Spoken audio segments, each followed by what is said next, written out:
चलें स्टार्ट करते हैं। एमसीक्यू नंबर 1 है, female with multiple sexual partner develop vaginal irritation and पस organism found with jerky movement, cause is. अब यहाँ पे अंडरलाइन करो जर्की मूवमेंट को। जर्की मूवमेंट हमेशा याद रखना ट्रेकोमोनास वेजाइनलिस का काम है। जर्की मूवमेंट कौन कराता है? ट्रेकोमोनास वेजाइनलिस। और इसे याद कैसे रखना है? टीवी से याद रखना है, टीवी। इसकी ट्रीटमेंट में आपने क्या देना है? ट्रिकोमोनास वेजाइनलिस की ट्रीटमेंट में आपने मेट्रोनाइडाजोल देना है, मेट्रोनाइडाजोल। और ये किसे देते हैं? दोनों को देते हैं, मेल पार्टनर को भी, फीमेल पार्टनर को भी। याद ऐसे रखना है कि टीवी बैठ के देखते हैं दोनों पार्टनर, मेल भी फीमेल भी, इसी वजह से ट्रीटमेंट दोनों को देंगे। मेट्रोनाइडाजोल मेल को भी देंगे और फीमेल को भी देंगे। इसके अपोजिट एक और आता है हमारे पास, बीवी, बैक्टीरियल वेजाइनोसिस। ठीक है, बैक्टीरियल वेजाइनोसिस में आपने ट्रीटमेंट किसे देनी है? सिर्फ और सिर्फ बीवी को देना। बैक्टीरियल का बी और वेजाइनोसिस का वी, बीवी, बैक्टीरियल वेजाइनोसिस बीवी। ठीक है, अच्छा। और बीवी बैक्टीरियल वेजाइनोसिस का एक और एमसीक्यू आता है कि ये क्या काज करता है? तो ये प्री टर्म लेबर काज करता है। प्री मेच्योर बर्थ होती है, प्री टर्म लेबर। ठीक है, ये 2-3 एमसीक्यू हो गए हमारे। नेक्स्ट है हमारे पास cause of pre term labour. चलो ये आ भी गया। Cause of pre term labour क्या है? बैक्टीरियल वेजाइनोसिस है। बीवी से आपने याद रखना है, बैक्टीरियल वेजाइनोसिस। और इसमें ट्रीटमेंट किसे देंगे? सिर्फ बीवी को देंगे, फीमेल पार्टनर को मेट्रोनाइडाजोल देंगे। एमसीक्यू नंबर 3 है, a young group of boy living in day care service, all of them having malaise and weakness and restlessness during night. They can't properly sleep due to perianal itching. What is the cause of their symptom? अब यहाँ पे underline करो perianal etching. ये कहाँ पे होगी perianal etching? किसकी वजह से? Due to Enterobius vermicularis. अगर रेक्टल प्रोलैप्स की बात की जाए तो वो कहाँ होगा? वो किसकी वजह से होगा? ट्राइक्यूरस ट्रेक्यूरा की वजह से। लेकिन अगर पेरी एनल या फिर एनल इचिंग है तो उसकी काज क्या है? एंट्रोबियस वर्मिकुलरिस। रेक्टल प्रोलैप्स किसकी वजह से है? ट्राइक्यूरस ट्रैक्यूरा। एनल इचिंग किसकी वजह से है? एंट्रोबियस वर्मिकुलरिस। एमसीक्यू नंबर 4 है, T test use to compare. Two हम कैसे लिखते हैं इंग्लिश में? TWO2। T test use to compare what? Mean of two group. T, T for two, two group, mean of two group. Next है ANOVA test. ANOVA, ANOVA को आपने ना पूरा एनोवा नहीं पढ़ना, ए नो वा, 3 वर्ड्स हो गए। ए नो वा 3 वर्ड्स हैं। ठीक है, mean of 3 or more group, इसे आपने क्या कहना है? Innova test. नेक्स्ट है काई स्केयर। काई स्केयर में क्या आता है? 2x2 टेबल हमेशा याद रखना किस में आएगा? काई स्केयर में आएगा। सी से काई स्केयर, सी से कैटेगोरिकल डाटा। काई स्केयर में कौन सा डाटा आता है? Categorical data. इसके अलावा एक और एमसीक्यू आता है, उसमें स्टेटिस्टिकल डाटा आता है। या फिर एक एमसीक्यू में ये दोनों भी आ जाते हैं, स्टेटिस्टिकल और कैटेगोरिकल। तो फिर आपने किसे चूज करना है? सी से काई स्केयर, सी से कैटेगोरिकल। अगर दोनों ऑप्शन मौजूद हैं, वैसे वो स्टेटिस्टिकल वाला भी ठीक है, लेकिन अगर स्टेटिस्टिकल और कैटेगोरिकल दोनों दिए हुए हैं तो आपने कैटेगोरिकल डेटा को प्रेफर करना है। नेक्स्ट है पाई चार्ट। पाई चार्ट में हमेशा परसेंटेज दी होती है आपको। कोई भी सिनेरियो दे देते हैं, उसमें कहते हैं 40% इतने मेल थे, 40% या 20% फीमेल था, या इस तरह से आपके रिजल्ट आए हैं परसेंटेज के हिसाब से उन्होंने बताना है। वो परसेंटेज क्या शो करती है? Pie chart. Measure of dispersion is. अब देखो, नॉर्मल आप जो पढ़ते हो ना, मीन, मीडियन, मोड, ये तीनों क्या है? Measure of central tendency. Mean, median and mode measure of central tendency है। जबकि मेजर ऑफ डिस्पर्शन किसे कहते हैं? आप अब यहां से वो चीजें निकाल लो, मोड को निकाल लो, मीन को निकाल लो, मीडियन को भी निकाल लो, बाकी क्या बच रहा है आपके पास? Standard deviation. लेकिन आपको याद होना चाहिए मेजर ऑफ डिस्पर्शन में कौन कौन सी चीजें आती हैं? 3 चीजें आएंगी उसमें। SVR, SVR, एस से स्टैंडर्ड डेविएशन, वी से वेरिएंस, आर से रेंज, SVR सारे लिखो। स्टैंडर्ड डेविएशन, V से वेरिएंस, R से रेंज। वेरिएंस क्या होता है आपका? आपके मीन से कितना आपका रिजल्ट डेविएट किया है, उस चीज को आप क्या कह रहे हैं? वेरिएंस कह रहे हैं। स्टैंडर्ड डेविएशन से हट के जितना, मतलब आपने रिजल्ट एक्सपेक्टेड किया था कि हमारा अगर मीन इतना आ रहा है, फर्स्ट करो मीन आ रहा है हमारे पास 50, हमारा स्टैंडर्ड डेविएशन अच्छा ज्यादा से ज्यादा डेविएट होगा तो 55%, 55 तक होगा या 60 तक होगा, लेकिन उसमें बहुत ज्यादा वेरिएबिलिटी आ जाती है, रिजल्ट आपका 100 तक आ जाता है, तो ये क्या है? आपके वेरिएंस है, वेरिएंस। नेक्स्ट है हमारे पास chi square use to Maihar. किससे मैयर करने के लिए यूज होता है? To type 2 error in statistical analysis. अब देखो मैंने आपको पहले बताया था कि स्टैटिस्टिकल एनालिसिस ये भी ठीक है आंसर, कैटेगोरिकल डाटा वो भी ठीक है। अब हमारे इस पूरे उसमें ना नहीं दिया हुआ एमसीक्यू में, कैटेगोरिकल डाटा नहीं दिया हुआ। अगर कैटेगोरिकल डाटा होता तो हम उसे चूज करते, अगर वो नहीं है तो फिर go for that statistical analysis. Next है which of the following vitamin deficiency cause night blindness. कौन से विटामिन की डेफिशिएंसी काज करती है नाइट ब्लाइंडनेस? Vitamin A. ठीक है। एक और एमसीक्यू आता है sign of vitamin A deficiency. तो साइन हम कैसे करते हैं? जब साइन करते हैं उसके इर्द गिर्द गोल दायरा लगा देते हैं जीरो की तरह। तो जीरो से याद रखना है xerosis, conjunctival xerosis caused by vitamin A deficiency. ये उसका क्या है? साइन है, साइन। अगर सिम्टम की बात की जाए तो क्या होगा? नाइट ब्लाइंडनेस होगी। विटामिन ए डेफिशिएंसी काजेस, क्या क्या काज करता है विटामिन ए की डेफिशिएंसी? बाइटॉट स्पॉट होगा, नाइट ब्लाइंडनेस काज करेगा, corneal squamous metaplasia, corneal degeneration, night blindness, teratogenic in excess जैसे cleft palate and cardiac abnormality. और दूसरा ये रीनल म्यूकोजल एट्रोफी भी काज करता है। विटामिन ए, विटामिन ए की डेफिशिएंसी अगर हो जाए तो उसकी ट्रीटमेंट में क्या देते हैं आप? रेटिनल देते हैं, ए वाला retinal. Patient has emphysema, what will be the acid base imbalance present in him? अब देखो एम्फाइजीमा हो गया है, एम्फाइजीमा में क्या होगा? Raised in plasma carbon dioxide level. कैसे? एम्फाइजेमेटस जब हो जाएंगे ना तो लंग की इलास्टिक रिक्वाइल जो है वो कम हो जाती है। ऑब्स्ट्रक्टिव लंग डिजीज है ना, जिसमें डिस्ट्रक्शन हो जाती है लंग पेरेन्काइमा की, उसकी वजह से क्या होगा? Loss of elasticity of lung हो जाएगा। जब इलास्टिसिटी ही उसकी लॉस हो गई है तो क्या होगा? आपकी कार्बन डाइऑक्साइड जो है अंदर रिटेन रहेगी, वो बाहर वॉश आउट नहीं हो पाएगी, उसी की वजह से plasma carbon dioxide level increase हो रहा है। एमसीक्यू नंबर 9 है 60% वेंट्रिकल फिल्ड एट। अब इसे अंडरलाइन करो, फील्ड, ये बार बार आया हुआ है, इसे आज ही रट लो इसी पे। Field at atrial systole. जब एट्रिया सिस्टोल करेगा, सिस्टोल क्या है? कंट्रैक्शन है कि रिलैक्सेशन है? माइक ऑन करके प्लीज जवाब दीजिएगा।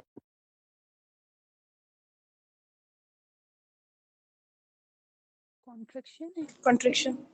ठीक है। एट्रियल कंट्रैक्शन, देखो एट्रियल कंट्रैक्ट करेगा तो वेंट्रिकल फील होगा ना। मैक्सिमम वेंट्रिकल फील्ड कब फील्ड होता है? एट्रियल सिस्टोल में। नेक्स्ट है मैक्सिमम वेंट्रिकुलर फिलिंग। फिलिंग कब होती है? रैपिड फिलिंग होती है, जैसे ही वॉल खुलता है फौरन से ब्लड धड़ाम करके नीचे गिरता है वेंट्रिकल के अंदर, तो वो अगर फिलिंग की बात हो तो वो रैपिड फिलिंग में होगा, लेकिन अगर फील्ड की बात हो तो वो क्या होगा? एट्रियल सिस्टली के अंदर। नेक्स्ट है third heart sound due to. Third heart sound किसकी वजह से होगा? रैपिड वेंट्रिकुलर फिलिंग की वजह से, या इसे वेंट्रिकुलर गैलप भी कहते हैं। First heart sound is due to किसकी वजह से है? Closure of AV valve. A lady sorry, a day following hysterectomy, a patient complained of severe pain in the right lumbar region of the back. Which of the following structure was likely damaged during surgery? अब देखो, जो हमारा uterus है, uterus के बिल्कुल साथ क्या पड़ा होता है? यूरेटर पड़ा होता है। और अक्सर ऐसा होता है कि गायनी की जब भी इस तरह के ऑपरेट चल रहे होते हैं तो हम कहते हैं कि नहीं, साथ में ना यूरोलॉजिस्ट होना चाहिए। क्यों कहते हैं? वो इसी वजह से कि खुदा ना खासा अगर कोई इस तरह की कॉम्प्लिकेशन हो जाती है कि यूरेटर वगैरह कट हो जाता है, तो वो यूरोलॉजिस्ट का काम है, उसने आके बनाना है। मैं पिक्चर शेयर करती हूँ, ये यहाँ से देखें आप।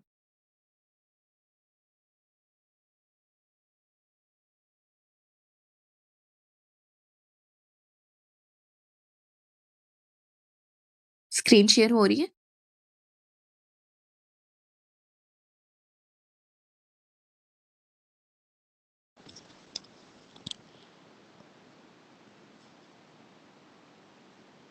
मैम नज़र नहीं आ रहा। शेयर नहीं हुआ मैम। नहीं हुआ, 1 मिनट।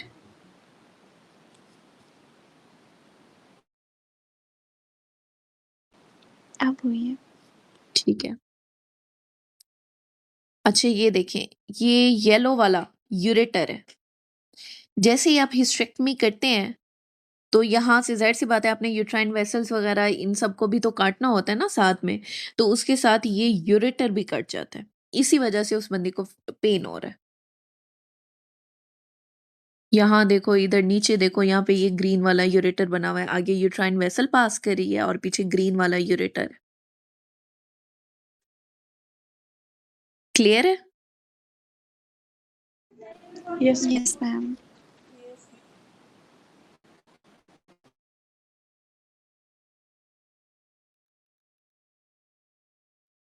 अच्छा, नेक्स्ट देखो, अबंडेंट सीलिया प्रेजेंट इन, कहाँ पे प्रेजेंट है अबंडेंट सीलिया? मैक्सिलरी साइनस के अंदर। फॉलोपियन ट्यूब के अंदर भी सीलिया होते हैं, लेकिन सबसे ज्यादा कहाँ पे है? मैक्सिलरी साइनस के अंदर।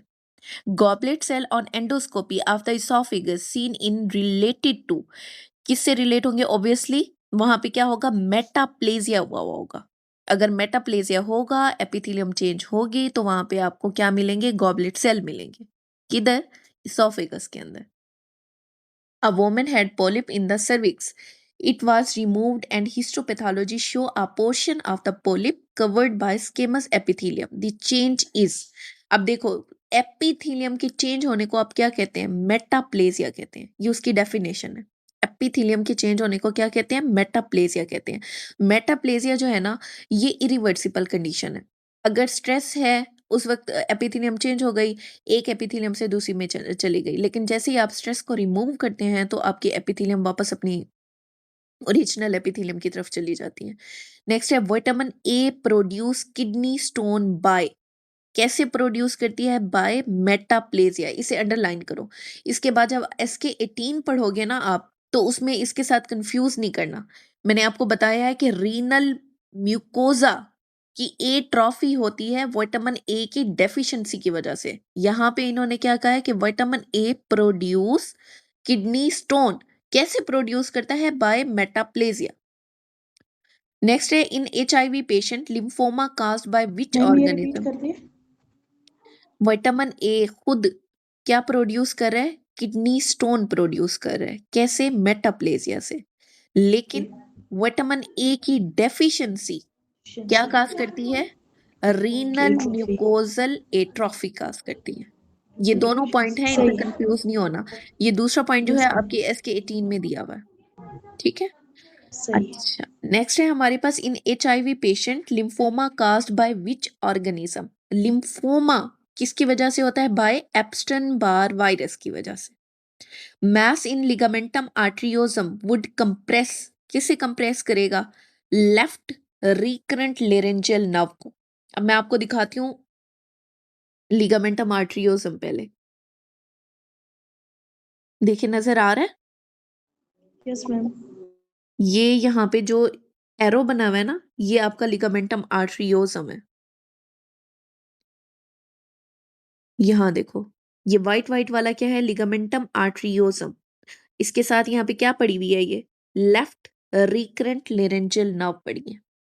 मैस अब होगा अगर लिगामेंटम ma'am. आर्टरियोसम के अंदर तो किसे कंप्रेस करेगा? इसी नर्व को, left recurrent Yes, laryngeal nerve को कंप्रेस करेगा। मैम ये जो है ना सर, डॉक्टर एसएम की ना एक वीडियो थी जिसमें उन्होंने थायराइड वाला कराया था।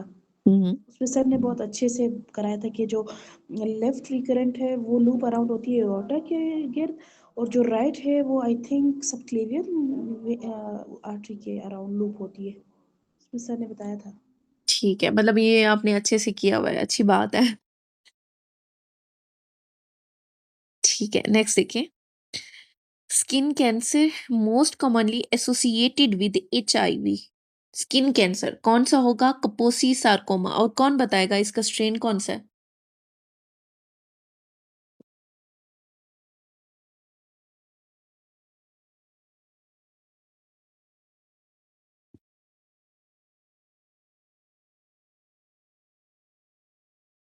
कपोसी सार्कोमा कैसे प्रोड्यूस होता है? स्ट्रेन कौन सा है इसका? कोई वर्ड 8 याद आता है कि नहीं? डॉक्टर नाजमीना, मैम आप ऑप्शन दें, शायद याद आ जाए, अभी तो याद ही नहीं आ रहा। नहीं याद आ रहा? HHV8 याद आ रहा है? हाँ, yes ma'am.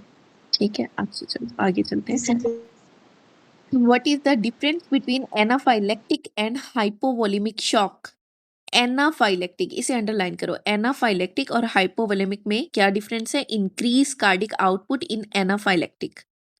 Horseshoe shape kidney associated with, किसके साथ एसोसिएट होगी? जहां पे भी हॉर्सशू शेप किडनी हो, चुप करके पेल्विक यूरिटेरिक जंक्शन एबनॉर्मेलिटी लगानी है आपने। मेनली ये बच्चों में होगा। बच्चों में हम कहते हैं, बच्चों को क्या कहते हैं पंजाबी में? कि जाओ पज जाओ, यहाँ से भाग जाओ, पजो। ठीक है, पज, PUJ। बच्चों में हमेशा क्या होगा? पज होगा। बड़ों में क्या होगा? वज होगा। वेजिको यूरिटेरिक जंक्शन बड़ों में, और बच्चों में पज, pelvi ureteric junction abnormality. Intermediate filament related to muscle, यहाँ पे एक निमोनिक लिखो, MDCV। M से मसल, D से डेस्मिन। मसल हमेशा किसके साथ आएगा? डेस्मिन के साथ आएगा। C से कनेक्टिव टिश्यू, V से विमेंटिन। अगर यहाँ पे कनेक्टिव टिश्यू की बात होगी तो उसके साथ क्या था? विमेंटिन।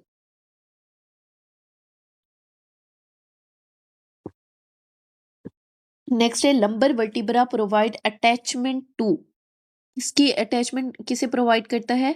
एंटीरियर लॉन्गिट्यूडनल लिगामेंट को। लंबर वर्टिब्रा हमेशा एंटीरियर लॉन्गिट्यूडनल लिगामेंट को अटैचमेंट प्रोवाइड करेगा। Patient has excruciating right leg pain, anterolateral right leg corridotomy was performed. Which track was involved? कौन सा ट्रैक इन्वॉल्व होगा? तो इसमें left lateral spinothalamic track involve होगा। अब मुझे जरा बताओ, लैटरल स्पाइनोथैलेमिक ट्रैक कौन कौन सी सेंसेशन लेके जाता है? अभी किया ना आपने neuro.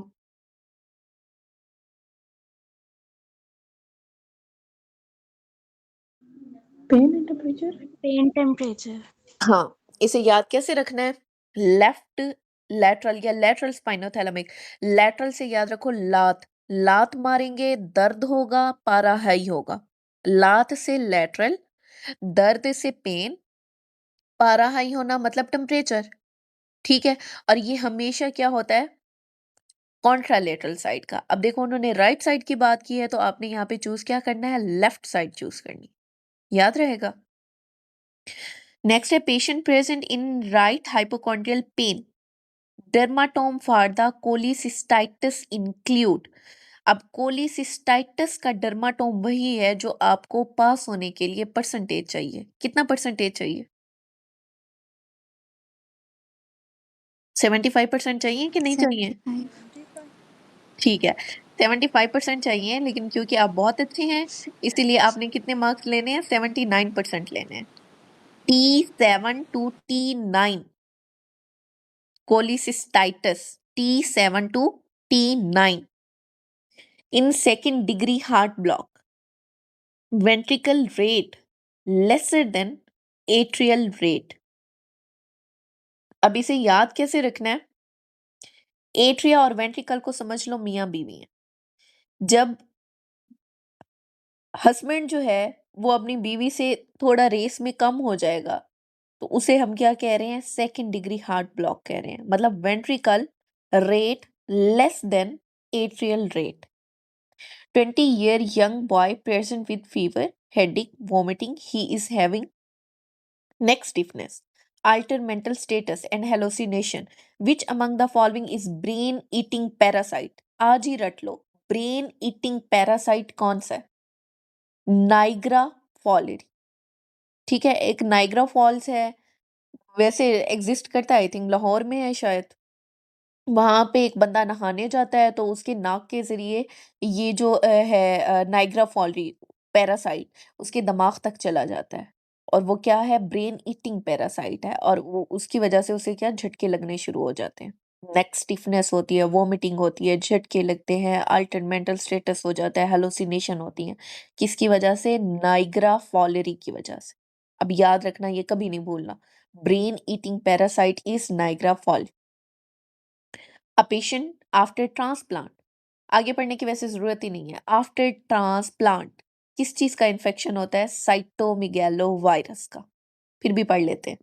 After transplant develop VL problem and diarrhea on examination cell with the basophilic inclusion। अब यहाँ पे अंडरलाइन करो बेसोफिलिक इंक्लूजन्स को। किसकी होती हैं? साइटोमेगालो वायरस की होती हैं।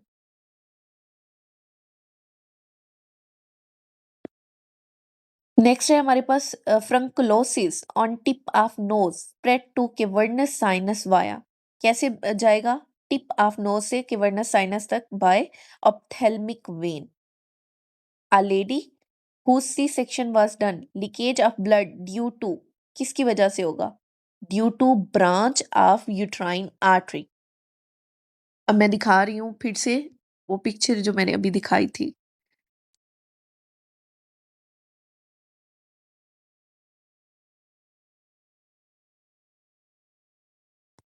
ये देखो, सी सेक्शन किया, जाहिर सी बात है हम नीचे कट लगाते हैं। तो जब कट लगाएंगे यूट्राइन वेसल के साथ,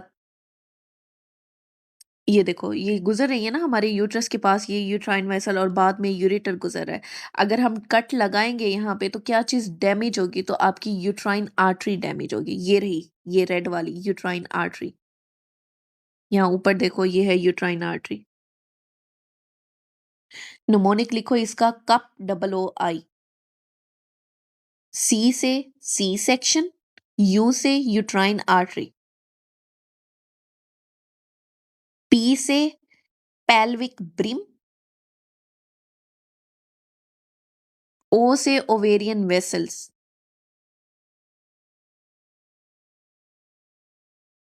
एट पेल्विक ब्रिम क्या चीज डैमेज होगी? Ovarian vessel. सी सेक्शन में क्या चीज डैमेज हो रही है? Uterine artery. और डबल ओ है ना, ओ से लिखो ओफरेक्टमी, आई से लिखो इंटरनल आइलिक। ओफरेक्टमी में इंटरनल आइलिक वेसल डैमेज होती है।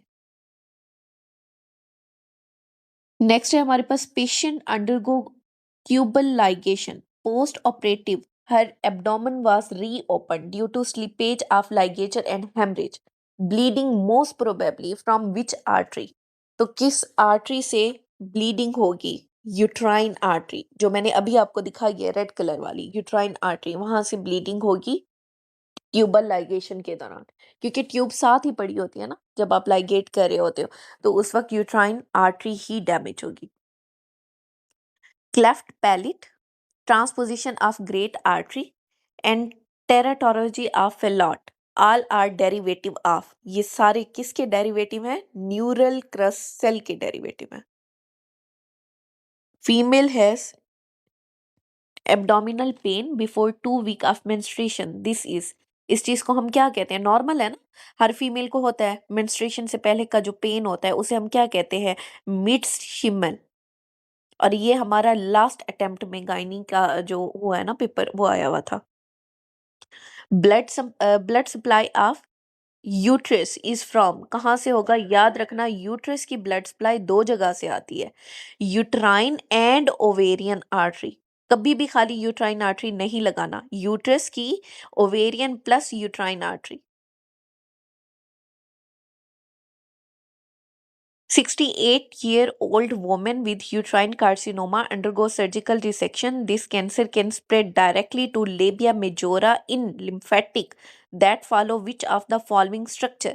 अब याद रखना, यूट्रस के अंदर की चीजें जब भी बाहर निकलती हैं तो वो एक फुफ्फो है जो वहां की चीजें बाहर लेके आती है, वहां की खबरें बाहर लेके आती है। उस फुफ्फो का नाम क्या है? वो फुफ्फो ना हर जगह पे राउंड लगाती रहती है। Round ligament of the uterus, अंदर की जितने भी बीमारियां हैं, जो भी चीजें हैं, जो भी बातें हैं, इसने बाहर लेके आनी है। This cancer can separate directly to labia majora in the lymphatic. कौन सी? Round ligament of the uterus.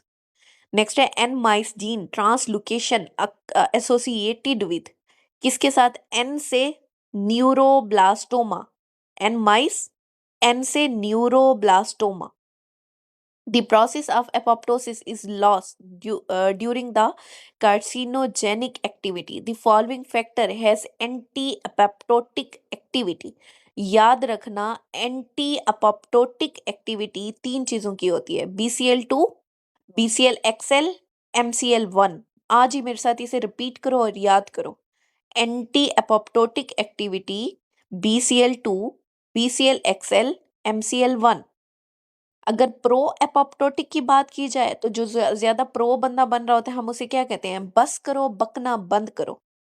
Backs और बैक, बस से बैक्स और बकना से back.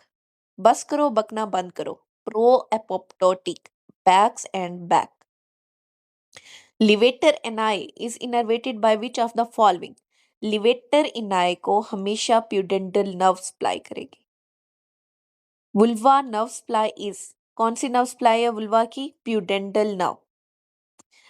Overall the nerve supply of the vulva is pudendal. However, sensory innervation, अगर sensory innervation की बात की जाए तो वो वेरी करती है at labium, anterior third of the labium by ilioinguinal और posterior 2/3 of the labium by pudendal। ये लास्ट अटेम्प्ट में आया हुआ था, अभी वाली नहीं, इससे पिछले वाली। A young lady came with premature rupture of membrane. She is suspected to have chorioamnitis. यहाँ से आगे वैसे पढ़ने की जरूरत नहीं है। कोरियोएमनियाटिस का जो इन्फेक्शन होता है उसमें क्या चीज बड़ी होती है? कौन सा? Interleukin, interleukin 6। कोरियोएमनियाटिस में हमेशा इंटरल्यूकिन 6 बढ़ता है। यहाँ पे अंडरलाइन करो कोरियोएमनियाटिस को। Pregnant lady with the high grade fever, watery vaginal discharge, what is likely diagnosis? अब यहाँ पे किसे अंडरलाइन करना है? हाई ग्रेड फीवर को और वाटरी वेजाइनल डिस्चार्ज। अब किस में आता है? हम कहते हैं ना अक्सर फीमेल आती हैं, अच्छा पानी की थैली लीक तो नहीं हुई हुई? पानी की थैली लीक होना क्या होता है? Chorioamnionitis. Regarding anaemia, true is, anaemia में क्या चीज ट्रू है? ऑक्सीजन कैरिंग कैपेसिटी डिक्रीज हो जाती है। 33-year obese woman had hysterectomy. Lower segmental preferential incision was given. There is also serogenous discharge. After 3 days, what is the likely cause? अब यहाँ पे अंडरलाइन करो serogenous discharge को। क्या cause होगा? wound dehiscence। नेक्स्ट है हमारे पास a known case of diabetes and mixed edema, which antihypertensive should be given? अब याद रखना जहां पे डायबिटीज विद हाइपरटेंसिव पेशेंट है वहां पे क्या देना है आपने? एस इनहिबिटर्स देने हैं। कौन से ACE inhibitor? Captopril. Diabetes with hypertension, याद रखना हमेशा क्या देंगे? ACE inhibitor. क्या है वो? केप्टोप्रिल। अब एस इनहिबिटर का साइड इफेक्ट क्या है? ड्राई कफ काज करता है। केप्टोप्रिल क्या काज करता है? Dry cough. Which of the following transport have V max, V maximum? अगर ऊपर से कोई चीज आप नीचे डाल रहे हो तो वो जल्दी पहुंचेगी, लेकिन अगर कोई चीज रस्सी से बांध के जल्दी से नीचे डालना चाहते हो तो वो उससे अगर वो अलहदा आ रही है तो उससे ज्यादा जल्दी जाएगी। तो इससे याद रखो diffusion, facilitated diffusion, V max कब ज्यादा होगी? फैसिलिटेटेड डिफ्यूजन में। 65-year man is suffering from progressive pneumonia, yellowish sputum, unable to recognize face। अब देखो 65-year man है, ओल्ड एज है, येलो स्पुटम है और वो फेस रिकॉग्नाइज नहीं कर पा रहा। अगर तो खाली येलो स्पुटम होता तो हम क्या कहते कि ये है स्टेफ ओरियस।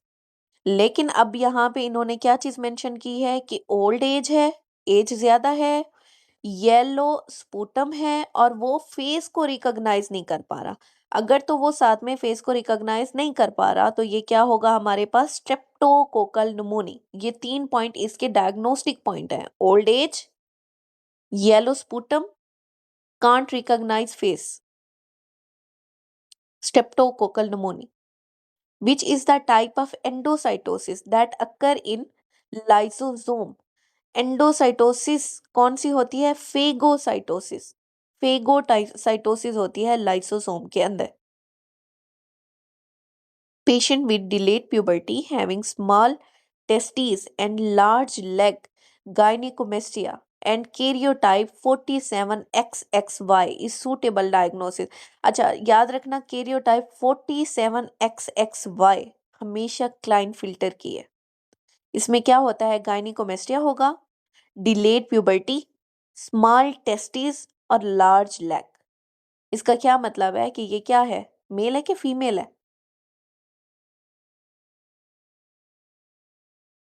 XXY मेल है कि फीमेल है?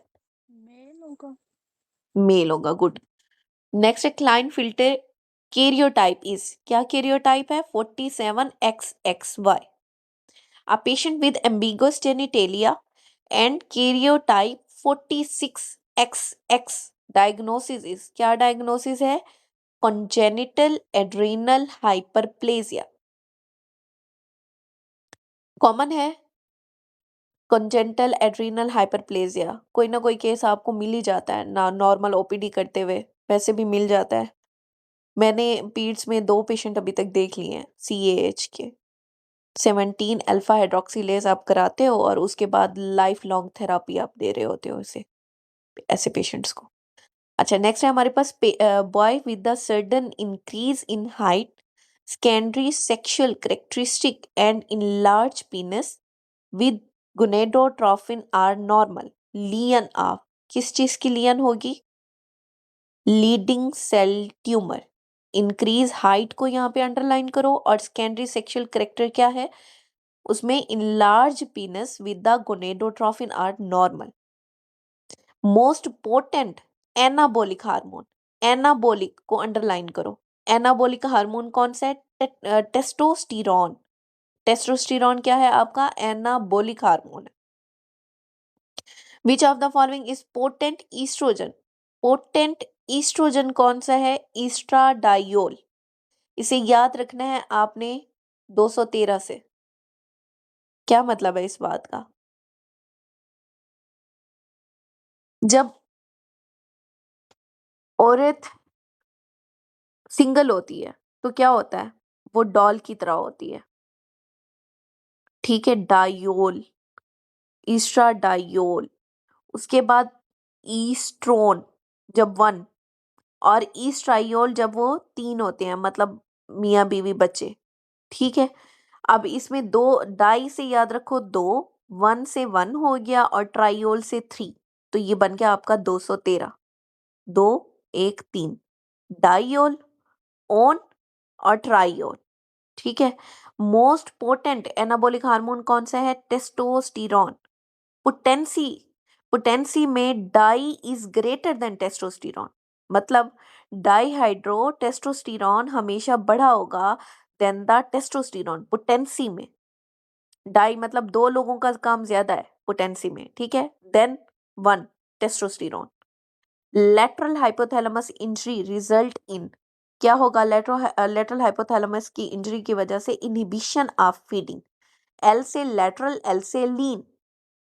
अगर इंजरी होती है लेटरल हाइपोथैलेमस में तो क्या होगा, आप लीन हो जाओगे, इनहिबिशन ऑफ फीडिंग हो जाएगी।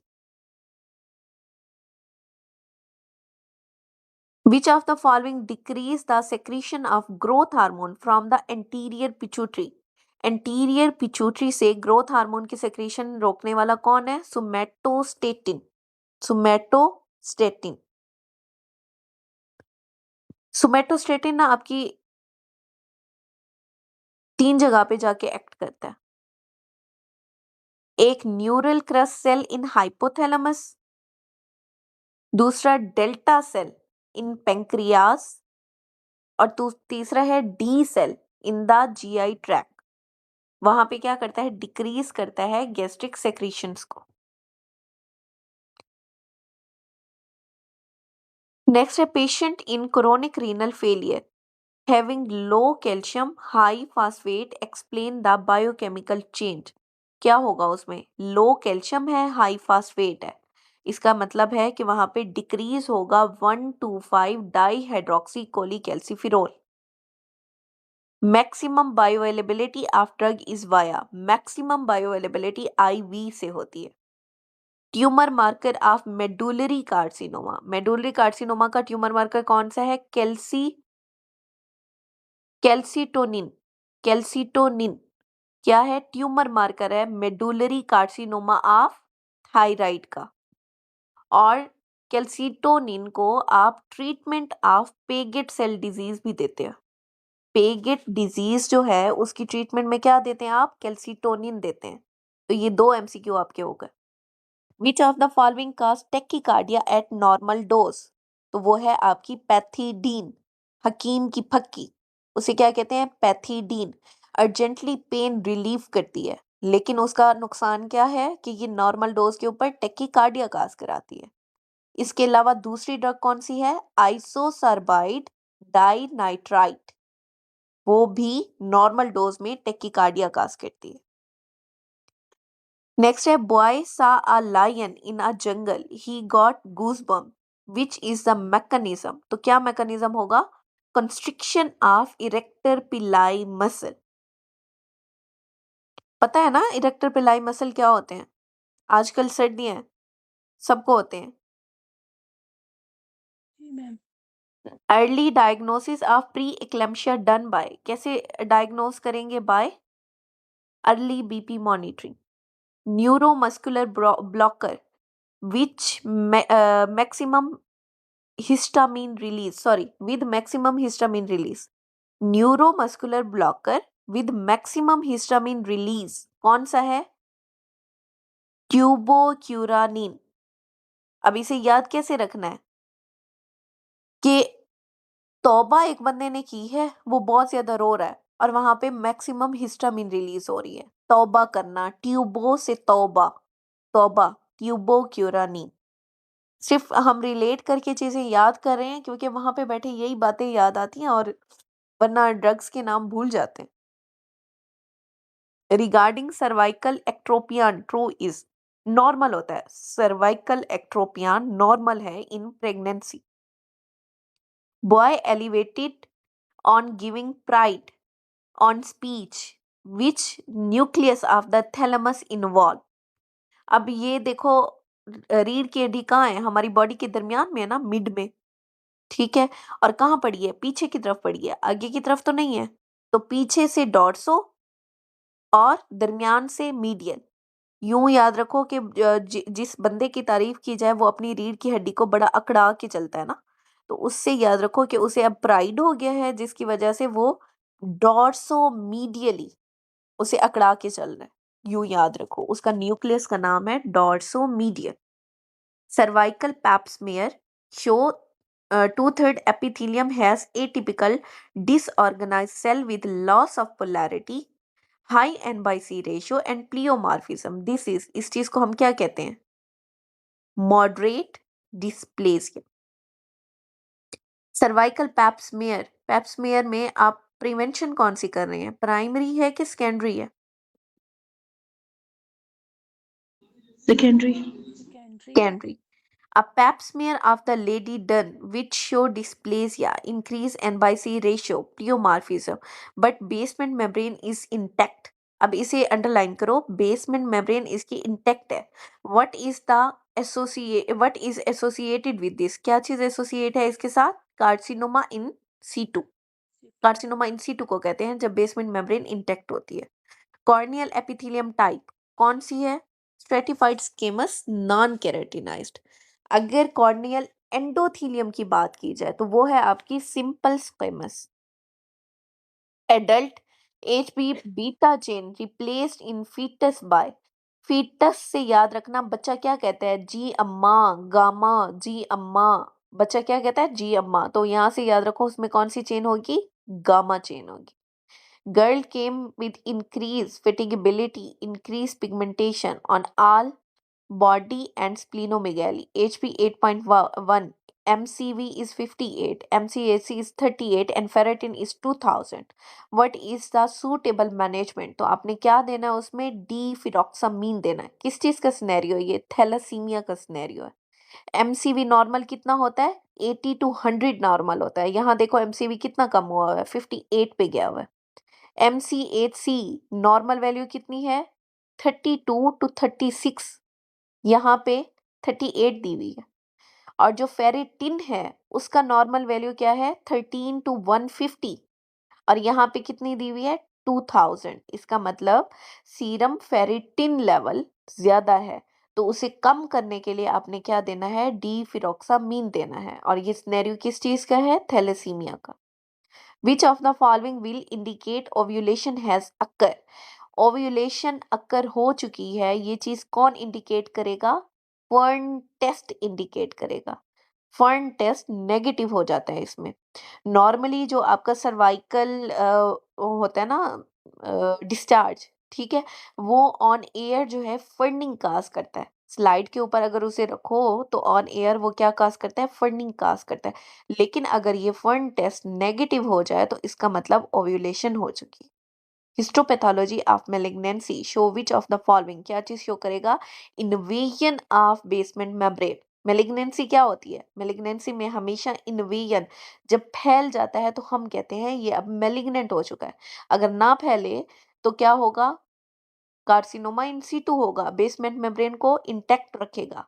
और या फिर हम क्या कहते हैं कि इसके इर्द गिर्द अगर कैप्सूल है तो ये बिनाइन है. लेकिन अगर ये फैल गया हुआ है तो फिर क्या है? मेलिग्नेंसी है, फैल चुका है. Which of the following necrosis occur in heart in myocardial infarction? याद रखना जितने भी हमारे सॉलिड आर्गन हैं उनमें क्या होता है? कोगुलेटिव नेक्रोसिस होती है. कोगुलेटिव नेक्रोसिस होगी किसमें? हार्ट में, किडनी में और लिवर में. लिक्विफेक्टिव नेक्रोसिस कहाँ होती है? ब्रेन में. दिमाग की दही ना बनाओ, कहते हैं ना, दही बनाने से लिक्विफिकेशन, याद रखना, इन ब्रेन. केशियस नेक्रोसिस कहाँ होती है? टीबी में. नॉन केशियस नेक्रोसिस कहाँ होती है? सार्कोइडोसिस में. फैट नेक्रोसिस दो तरह की होती है हमारे पास. इंजाइमेटिक फैट नेक्रोसिस होती है और ट्रॉमेटिक फैट नेक्रोसिस होती है. जो इंजाइमेटिक फैट नेक्रोसिस होगी वो होगी पेंक्रियाटाइटिस के अंदर. जो ट्रॉमेटिक फैट नेक्रोसिस होगी वो किसमें होगी? ब्रेस्ट के अंदर. Factor needed for coenzyme A is which of the following? Coenzyme A के लिए कौन सा फैक्टर जरूरी है? पेंटाथिनोइक एसिड. इसे क्या कहते हैं हम? B5 कहते हैं. बायोटिन, बायोटिन क्या है आपका? B7 है. फोलिक एसिड को क्या कहते हैं? B9. B2 को क्या कहते हैं? राइबोफ्लेविन. 74 देखें. Female breast feed her child, what would happen during lactation? Lactation में क्या होगा? Failure of primordial follicle to mature. Mature ही नहीं होंगे प्राइमोर्डियल फॉलिकल, क्योंकि वो ब्रेस्ट फीड करा रही है ना बंदी. Which volume prevent lung collapse? Lung collapse होने से बचाता है क्या? Residual volume. The haploid number of chromosome with haploid DNA is related to which of the following? किससे रिलेट करेगा? स्पर्माटिड. स्पर्मेटिड में हमेशा हैप्लॉइड नंबर ऑफ क्रोमोसोम होंगे। Sensitive trophoblast, mesoderm and capillaries are found in which of the following? Tertiary, अब देखो यहाँ पे 3 चीजें हैं, सेंसिटिव ट्रोफोब्लास्ट है, मेसोडर्म है एंड कैपिलरीज है। प्राइमरी के अंदर क्या आता है? साइटोट्रोफोब्लास्ट और सेंसिटियोट्रोफोब्लास्ट। सेकेंडरी की बात की जाए तो उसमें क्या आएगा? Cytotrophoblast, syncytiotrophoblast plus mesoderm. अब याद रखना 2 ब्लास्ट और 1 मेसोडर्म मिलके क्या बना रही है? सेकेंडरी। लेकिन अगर टर्शरी की बात की जाए तो उसमें हमेशा कैपिलरीज आएंगी, cytotrophoblast, syncytiotrophoblast and capillaries. Artery palpated between trachea and infrahyoid is, अब इसे याद रखो टिक निमोनिक से, TIC, टिक। T से ट्रेकिया, I से इंफ्राहायोइड और C से कॉमन कैरोटिड। नॉर्मोसिस्टिक नॉर्मोक्रोमिक एनीमिया अकर इन, किसमें होगा? एक्यूट ब्लड लॉस में। 19-year-old female with southern origin give birth 35-week baby is slightly hydropic peripheral blood smear show nucleated RBC। अब देखो इसमें न्यूक्लिएटेड आरबीसी है, हालांकि हमने पढ़ा कि न्यूक्लियस के आरबीसी के अंदर न्यूक्लियस नहीं होता, मेच्योर आरबीसी के अंदर न्यूक्लियस नहीं होता। यहाँ पे अंडरलाइन करो, इन्होंने क्या कहा है कि न्यूक्लिएटेड आरबीसी है with some erythrocyte marked anisocytosis, poikilocytosis, erythrocytosis. What is the diagnosis? तो क्या diagnosis होगा? Alpha thalassaemia. The medial wall of ischiorectal fossa is formed by, किससे बनेगी?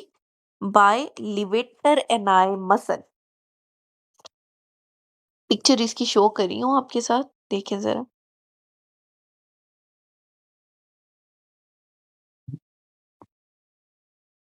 ये देखो, नजर आ रही है? जी आ रही है। ठीक है, ये है इसकी मीडियल वॉल, लिवेटर एनाई मसल बना रहा है इसकी मीडियल वॉल। अब जरा इस पिक्चर को गौर से देखो, मैं इसके सारे पॉइंट पढ़ती हूँ, देखो जरा, वो इसमें है medial wall sloping of levator एनाई and anal sphincter. देखो नीचे एनल स्फिंक्टर है, ऊपर लिवेटर एनाई मसल है, ये क्या बना रहे हैं? Medial wall. Lateral wall, lateral wall कौन बना रहे हैं? Lower part of obturator internus with covering fascia. कहाँ पे ऑब्स्चुरेटर इंटरनस? ये देखो, ये है ऑब्स्चुरेटर इंटरनस मसल और कवरिंग फेशिया, इसकी लेटरल वॉल बना रहे हैं। नेक्स्ट है anterior wall, posterior border of the perineal membrane, इसकी बनाएगी एंटीरियर वॉल। साथ में है पोस्टीरियर वॉल, पोस्टीरियरली हमेशा याद रखना sacrotuberous ligament and gluteus maximus पड़ा होता है। एपिक्स इसकी बनाती है line of meeting of obturator internus and levator ani. अब इसके कंटेंट में पढ़े हैं हमारे पास ischio lateral pad of fat pudendal nerve and its branches, internal pudendal vessel, pudendal canal and its content. अब ये देखो, ये पढ़ी है प्यूडेंटल कैनाल, कैनाल और उसके कंटेंट आएंगे, और जाहिर सी बात है यहाँ पे लिवेटर एनाई मसल को कौन सप्लाई कर रहा था? हमारी प्यूडेंटल नर्व ही सप्लाई कर रही थी ना, तो वो यहाँ पे आ जाएगी।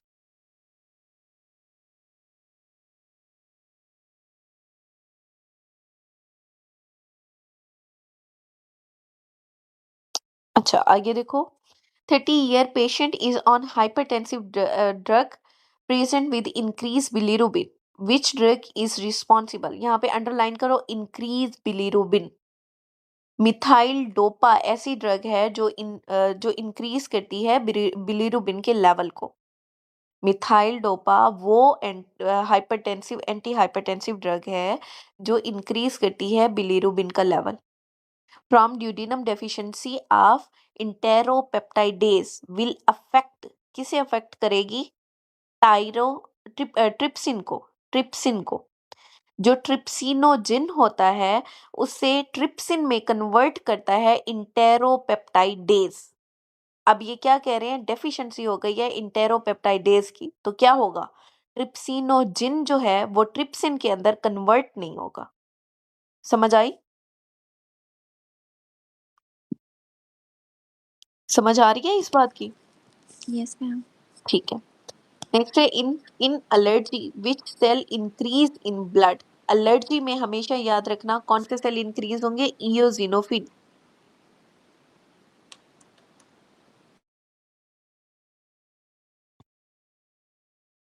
अच्छा, नेक्स्ट है nerve that passes through superficial inguinal ring। Superficial inguinal ring से हमेशा इलियो इंग्वाइनल नर्व पास करती है। Superficial inguinal ring triangular fibres of external oblique muscle. Triangular defect है किसमें? Fibre of external oblique muscle में। वहां पे ये क्या पास करेगा? इलियो इंग्वाइनल नर्व पास करेगी। Perianal abscess in female infection spread laterally to. Lateral क्या पड़ा हुआ था? इस्क्योरेक्टल फोसा पड़ा हुआ था ना, अभी मैंने आपको पिक्चर दिखाई है इस्क्योरेक्टल फोसा की। तो पेरिएनल एब्सेस कहाँ जाएगी? इस्क्योरेक्टल फोसा के अंदर।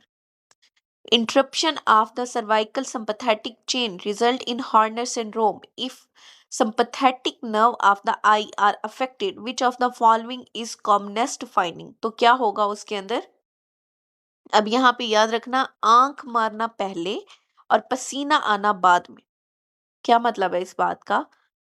Drooping of eyelid on affected side is greater then absence of sweating on the affected side. यूं याद रखो कि एक बंदा था, उसने किसी लड़की को आंख मारी।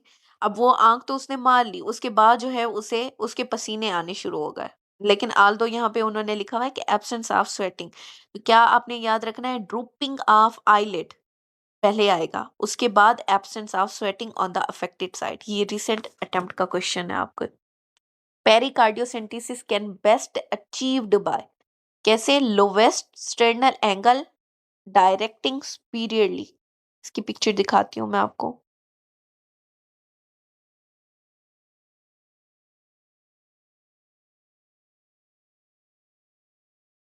ये देखो, ये है आपका पेरिकार्डियोसेंटेसिस। देखो है लोअर स्टर्नल एंगल, स्टर्नम है उसके नीचे से आप कर रहे हैं, और डायरेक्शन क्या है इसकी? Superiorly.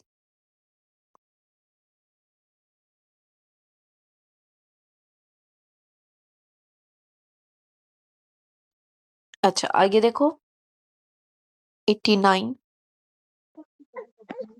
45-year-old diabetic lady since 10 year admitted in hospital due to pneumonia and developed shock like symptom। cause is क्या cause होगा उसमें? increase vascular permeability। याद रखना नुमोनिया में हमेशा vascular permeability increase होती है। child with generalized body edema cause is generalized body edema, इसे अंडरलाइन करो। क्या cause होगा? hypoproteinemia। Which pharmacological agent, when given in excess of higher doses, cause grade 4 encephalopathy? तो वो है आपका पैरासीटामोल। पैरासीटामोल क्या काज करती है? Grade 4 encephalopathy। Hepatic encephalopathy caused by paracetamol। Hepatic encephalopathy worse हो जाती है बाय गिविंग डायूरेटिक। अब याद रखना, हिपेटिक इनकेफ्लोपैथी के पेशेंट में आपने कभी भी लेसिक्स नहीं देना, वरना वो वर्स हो जाएगी।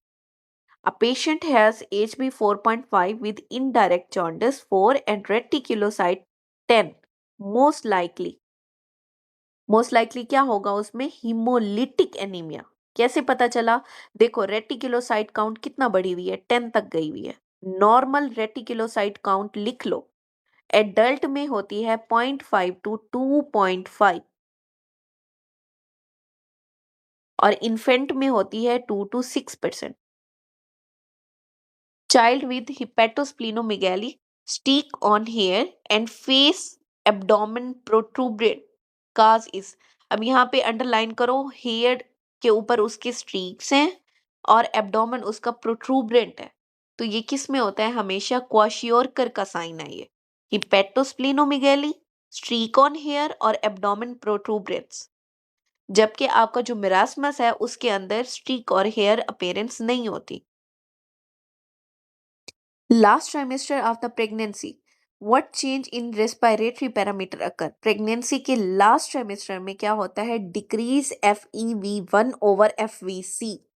अब इन चीजों को अंडरलाइन करते जाओ, प्रेगनेंसी में काफी सारी चेंजिंग्स आती हैं, ठीक है। FEV1 है, TLC है, वो जैसे जैसे आगे आता जाएगा मैं आपको लिखवाती जाऊंगी।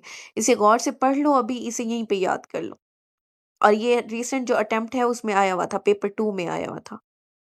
Flexor of the wrist which is supplied by median and ulnar, दोनों को कौन सप्लाई करता है? दोनों ही सप्लाई करते हैं। किसे? Flexor digitorum profundis. Profundis, pro बंदा है, उसे दो चीजों की जरूरत है। जो प्रो बंदा होता है उसे दो चीजों की जरूरत होती है, एक मीडियन है, एक अल्नर है। Muscle which originate from lumbar region and goes deep into the pelvis, वो कौन सा है? सॉस मसल है। ओरिजिनेट कहां से हो रहा है? From the lumbar region. Insert कहां पे हो रहा है? Insert on lesser trochanter of the femur. इसकी पिक्चर दिखाती हूं मैं आपको।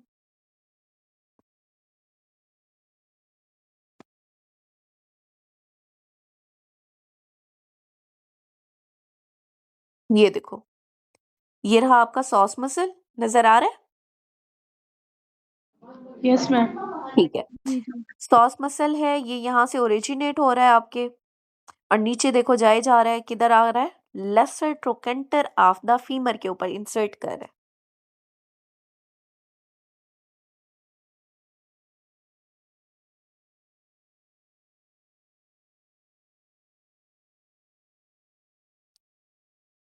A tailor had TB infection transmitted to two of his family member. Mode of spread of this, तो ये क्या है इसका mode of spread? Aerosolized air droplet. Pregnant lady had decreased level of T3, T4 and increased TSH. Lymphocyte are also found.